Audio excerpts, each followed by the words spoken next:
Uma história muito legal que tem é uma questão dos mutuários. É um grupo que a gente tem aqui, que a discussão ela é sobre IPTU.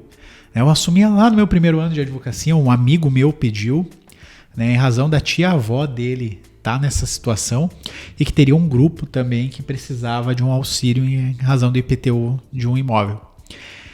E ninguém tinha resolvido isso, eles estão desde 83 com essa discussão. E o grupo queria tomar alguma providência, já tinha uma execução fiscal em andamento contra alguns daquele grupo, e os outros que não estavam sendo executados estavam com medo. E aí eu conversei com a tia dele, ela me colocou a par de toda essa situação, e foi marcada uma reunião em um restaurante de uma mulher que também estava nessa situação. E eu estudei pra caramba para ir para aquela reunião, para eu ter uma tese para poder passar para eles verem se concordavam ou não. E eu precisava validar essa tese. Então eu pesquisei jurisprudência assim, de tudo que tu pode imaginar relacionado a essa questão do IPTU específica deles.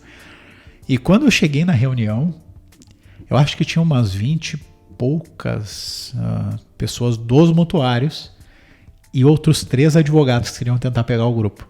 Então alguns mutuários levaram seus advogados para ver se daqui a pouco eles convenciam o grupo de ir tudo com eles ali. Não sei que acerto que tinham feito com esses advogados, mas enfim.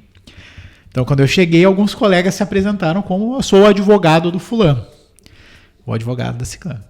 E eu me lembro que eu olhei... eu estava com o Rafael ali naquela oportunidade. Eu olhei para o meu ex-sócio, né, lá do meu primeiro ano de advocacia, e falei para ele, ferrou. A gente está com mais colegas aqui, vamos ter que trabalhar dobrado. E o meu ex-sócio na época olhou para mim, cara, ferrou, né? Já era. E eu não, vamos firmar e vamos falar. E eu tinha estudado tanto, mas tanto o IPTU em especial naquele caso, que a minha construção de autoridade começou a ficar muito forte ali, porque eu sabia todas as nuances e esses colegas que foram lá para tentar pegar não sabiam.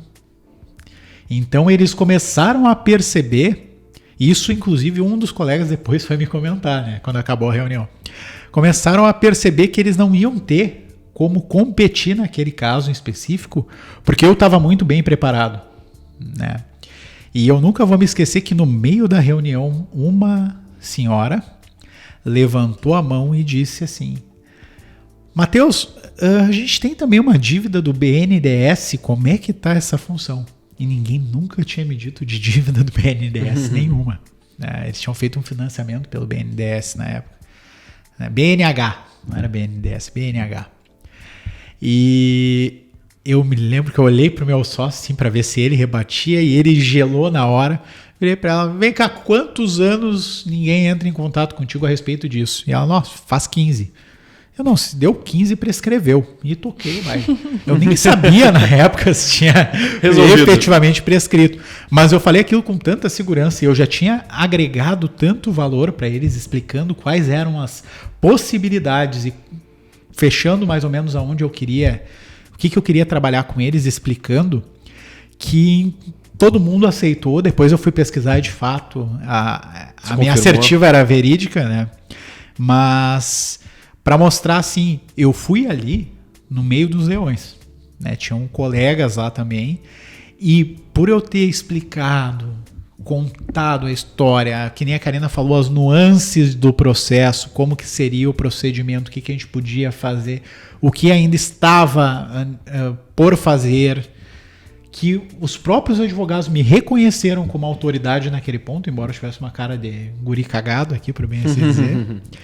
E depois, inclusive, vieram me cumprimentar, dizendo, olha, não consigo ver outra pessoa para fazer pelo nível de profundidade que tu pegou nesse caso. Então, para ver assim como essa questão da autoridade é importante, né? Até colegas reconheceram isso naquele momento.